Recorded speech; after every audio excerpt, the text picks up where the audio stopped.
Hi, everybody. This is Alan Fine, and I'm here with Raquel Brown, who is the CEO of the St. Kitts Tourism Authority. Now, back in March, St. Kitts closed up, and a few months ago it reopened. We're going to talk about that. We're going to talk about their comprehensive requirements, the trends they've seen, get some insight on the vacation in place requirement, and what that means for travelers, and basically what's the outlook for the year here on Insider Travel Report. Hi, Alan. How are you? I'm good. So how are you and where are you?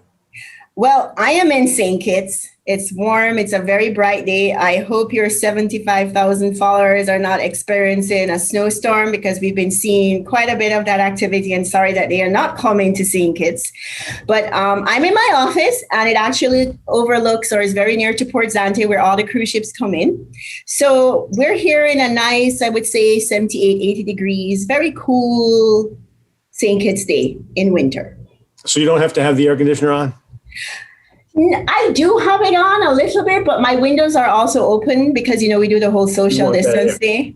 But I get fresh air in, and it's a quick breeze. So unless it gets really hot, like at this time of the day, because there's a trade wind breeze that's coming from the east, I'm quite fine and I'm okay. So it's the breezy time of year, which is year round, but this is a very breezy time. At nights, it gets a little chilly for us here. We have our blankets and our comforters because it gets to like 76. But that's island cold. I know. Yeah. Yeah, that's when. Well. No, but that's when you catch colds. Yes, it's so true because we're not accustomed to it, and we're like, we're getting a little. We call it draft because we're out. We're in on our balconies or we're out in our backyards, and the breeze is blowing and the rain is falling, and it's that whole Caribbean life of just we get a little cold from it. And I know you're saying 76 degrees, and I'm there like what? But it's our life here. It's the Caribbean. But see, this is a great segue into everyone who's listening are now saying, okay, how do I get there? How do I get there? How do I get there? So let's talk about the requirements. Let's talk about the details on testing. So the first thing they have to do, they go on our website and they see St. Kitts and they see all that we have to offer or what we want to do, which hotels you want to stay at. The approved properties are vacation in place, and they're travel approved, which are the St. Kitts Marriott, the Marriott Vacation Club, Royal St. Kitts, and the Park Hyatt, specifically for St. Kitts. Then there are properties in Nevis, such as Four Seasons Resort in Nevis. There's also Paradise Beach. There's Golden Rock and Montpelier Resort Plantation in Nevis. Let's be clear. These are authorized for what? For vacation in place travel. So they're travel approved. So any international traveler that's coming to St. Kitts or Nevis, they can stay in those properties. Why do they have to stay? Because they have to stay there because those are the properties, excuse me, that have made the requirements for the Ministry of Health and also for the St. Kitts Tourism Authority that they meet the minimum requirements for inspection. So they have the safety protocols, PPE in place, all of the health and monitoring checks that are required. So they have passed the initial checks and they have gotten their certification. So these are the approved properties.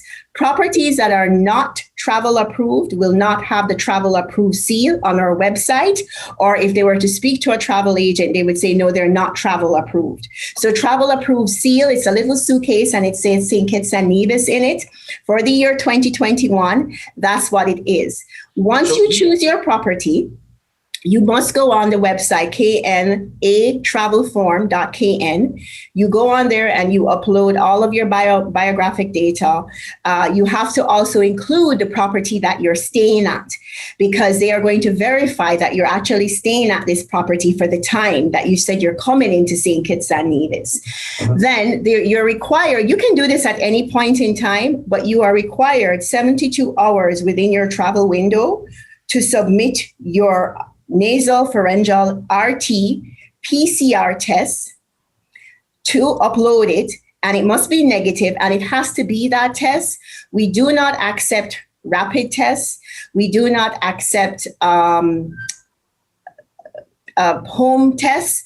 They do not do antigen tests. It's the nasal pharyngeal RT-PCR test. It's been a bit of a back and forth for many people, but that is what they accept to come into St. Kitts and Nevis.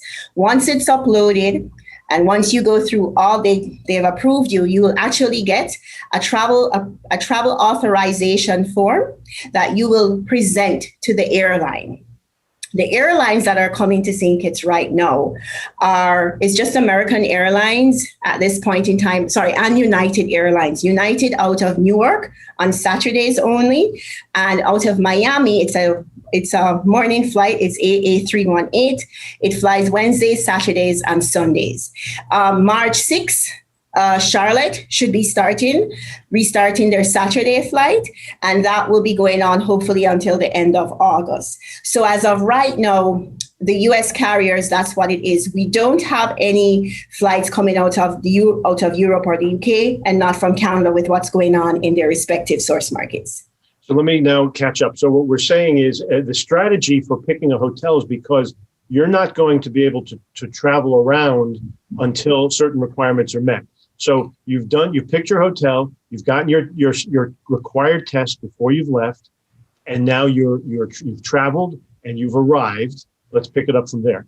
So you arrive and you enter into the welcome center, and they make sure all of your paperwork is fine. Then you go through to the health center, the health check-in, where they verify and they ask you questions based on what was submitted.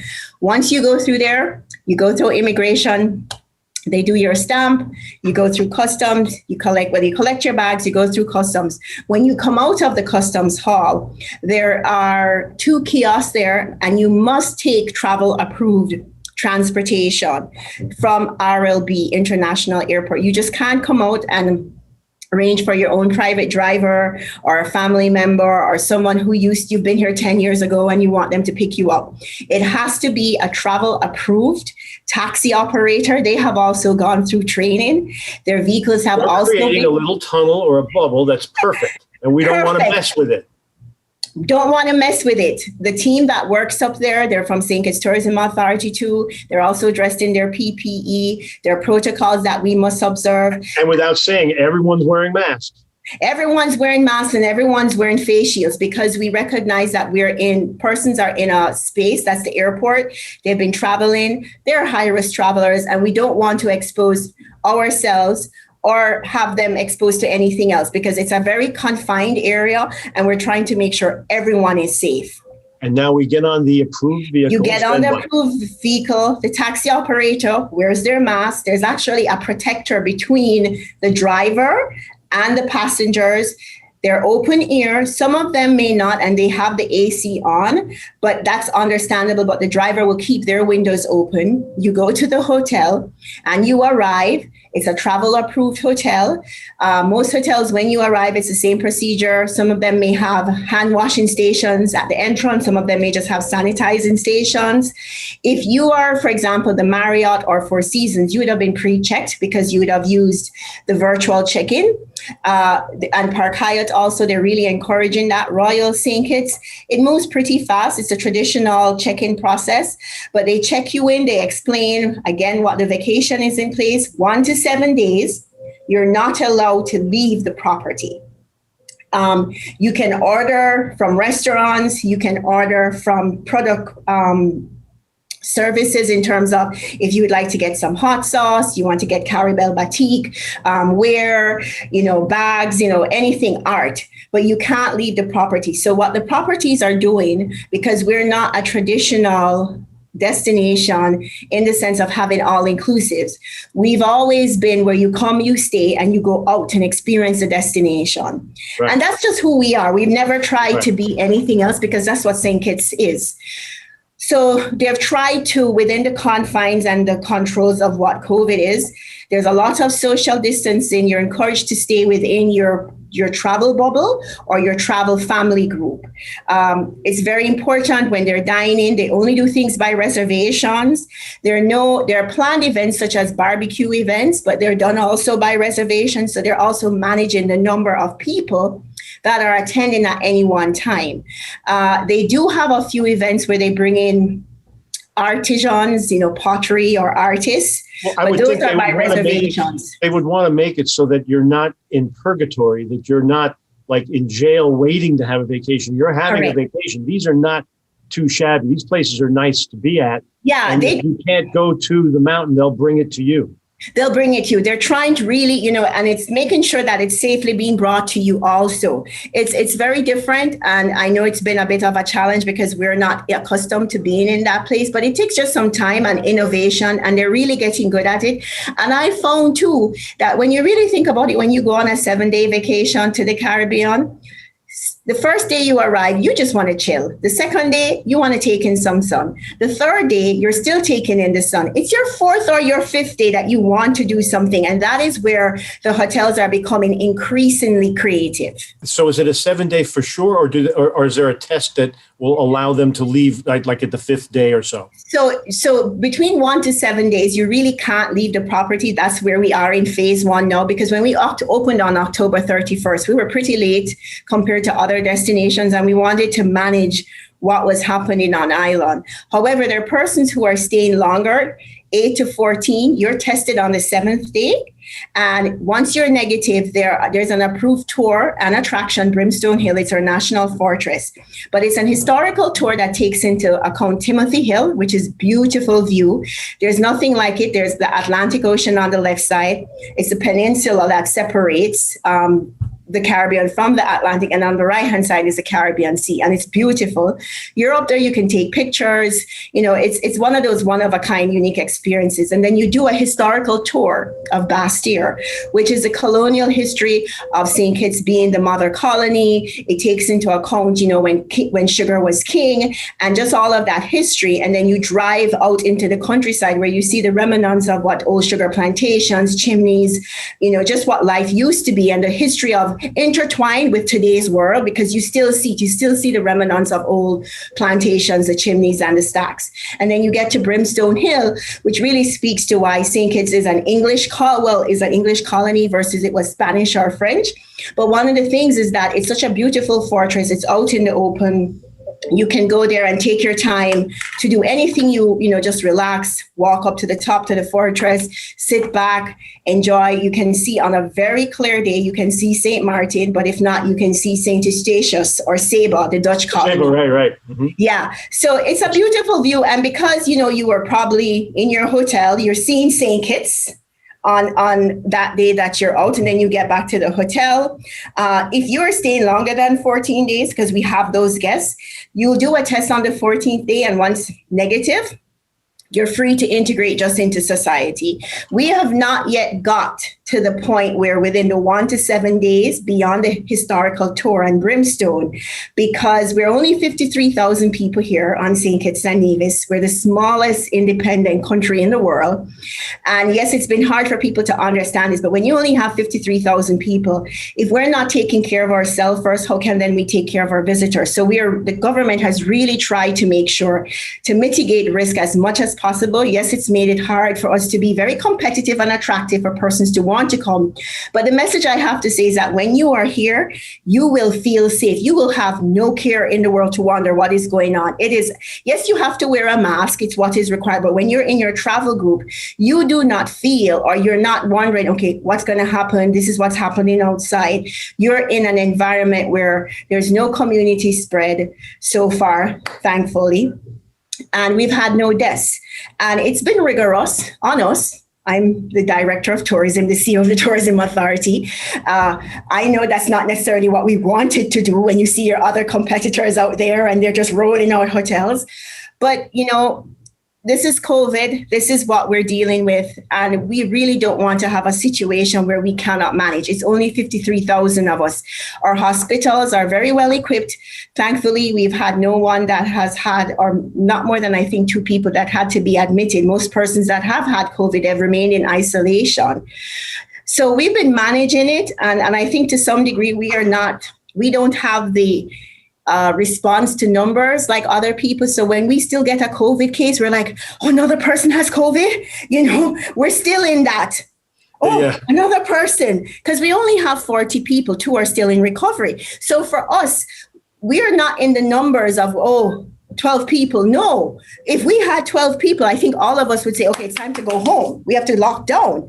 So we've had a very different experience. The government, from early last year, they made a deposit for the COVAX, which is the AstraZeneca vaccine. We're hoping to get it. It should be on island between now and March. The arrangement is the government is going to pay for everyone to get the vaccine, so persons don't have to pay for it themselves.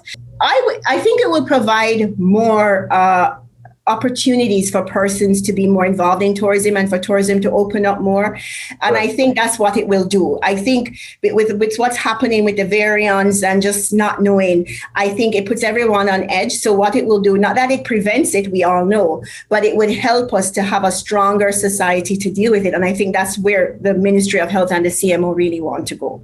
So let me understand this. So the vacation in place, people who come to St. Kitts should assume, if I'm only going to be there for 7 days, I'm going to pick a hotel I really like, and I'm going to soak in that ambiance for 1 to 7 days.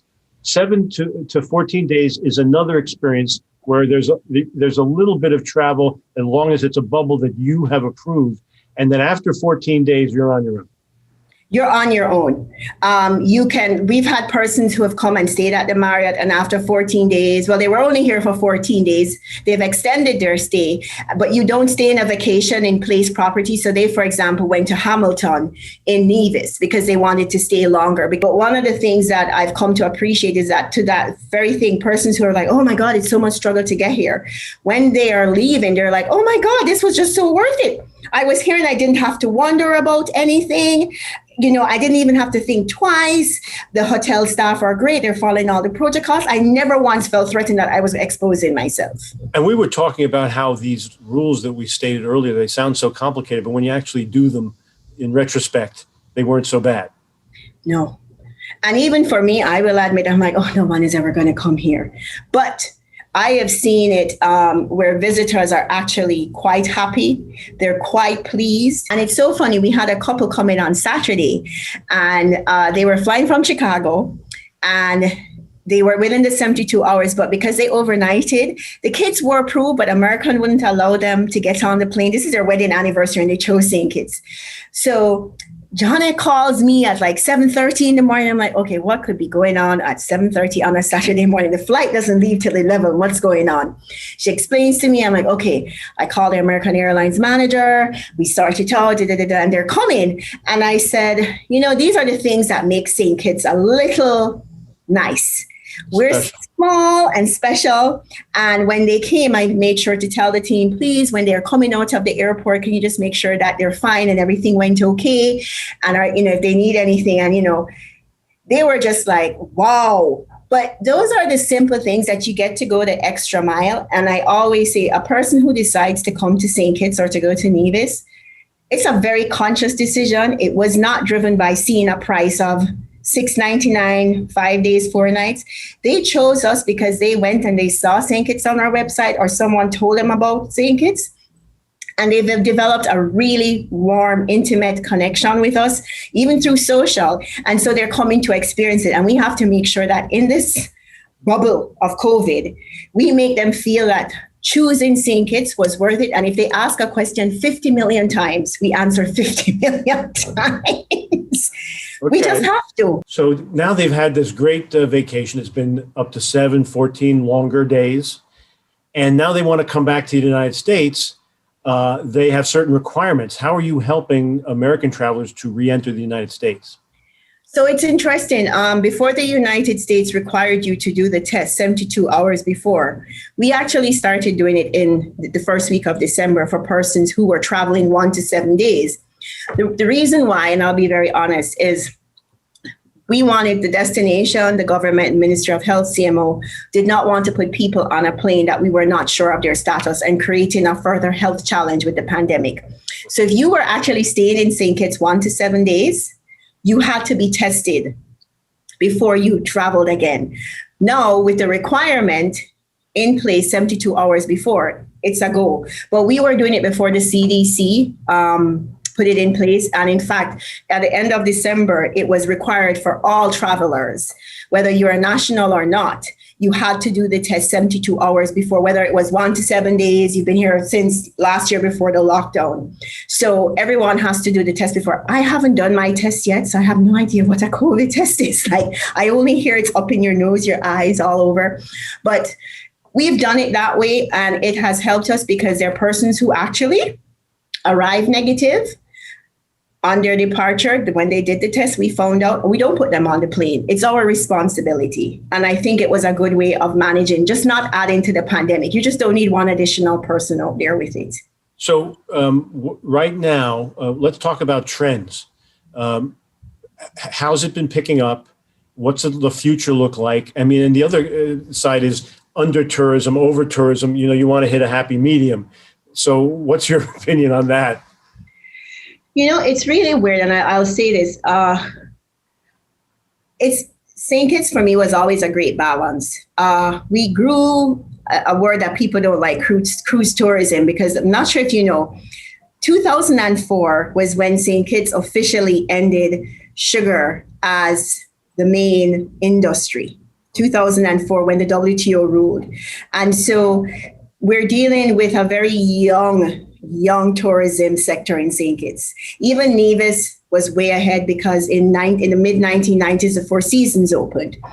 So we're very young at this game in terms of doing this, in terms of time, 16 years. So when you think of other Caribbean destinations who've been doing this since the 1960s, we played catch up. And when the economic downfall happened in 2008, it didn't really impact us that much because we were still growing. The Marriott was just opened in 2004. But when 2014-15 came along, there was a direction to improve cruise tourism because investment takes a while, especially when you are a small country, people are not knowing you. And we grew cruise tourism to provide diversity of income for many persons. So it wasn't just the traditional tourism sector, it was also the non-traditional sector, beach bars, persons who could earn a living, being hair braiders, all around, because they're all licensed by the tourism authority. So it's not like in destinations where you're walking somebody saying, "Can I braid your hair?" No. They're licensed. They can only operate from a specific space. That's how they operate. It's not harassment. And they go through training every summer. That's what we do with them. So we evolved. And in 2018 and 19, we hit the million mark. So we had gone through a 5-year growth spurt where persons always saw 2, 3, 4 cruise ships coming in a day. You could choose if you're going to work today, as a taxi operator or service provider. So it provided that opportunity, and then stayover started to really increase. Now for us, this is significant because we got to about 138,000 at the end of 2019. That's huge for St. Kitts. We only have 1,800 rooms. So when you think of who we are, cruise ships come in, but it's not a huge feeling as in other destinations because all of our activities are outside of the town center. So you don't even feel it. They come in and they go, it's like an octopus with tentacles, and they go out and they come in, and it's not disturbing the day-to-day life like you would normally have in many town centers. So it works really, really well. So we're in a weird place right now because stayover is a focus because cruise has its own issues to deal with. And that's a whole working together of many countries. So stayover for us is something that is a challenge because we're just getting our brand out there and we know who we're speaking to specifically as our demographic. They're more discerning. They're more experiential travelers. But I think for us, it's a great opportunity. And the balance is that with only 1,800 rooms, we're never, ever going to get to 10,000 rooms. So we are not going to have stayover tourism become over tourism. I think our landscape being very mountainous and being a volcanic island only lends itself to have balance because there's only so much you can develop on. So I think what we're having here is development learning from what has happened before. We don't have to reinvent the wheel. We don't want properties that are more than 250 rooms at best. Most of the properties that are seen to come online from investment weren't probably more before COVID hit. I don't even think there were over 200 rooms. So, and it wasn't like we had 6 at a time. At any one point in time, it was one development that was going to start. So I think for us, St. Kitts offers a unique opportunity where cruise tourism provides volume for persons to earn economically sustainably, without creating a lot of disruption to what people will resentment. the infrastructure isn't All right. wait on. It doesn't create that. I know it can, because a lot of our activities are outside of the Bastyr city center. Well, I should say town center, and stayover is slowly growing. So I think when I always say this, when you come to St. Kitts, you're coming to what used to be the Caribbean. It's quintessential. It's undisturbed. It's with all of the beauties of Wi-Fi and luxury and your amenities. But you're here and you feel it. We're just putting up some additional stoplights. We got our first stoplights like 2 years ago, and I'm like, oh. So we're getting more stoplights. So that means I have to wait here at this intersection. That I never had to wait at before. What is coming to the world? What is coming? Why do we? But I get it's it. It's a devil's light.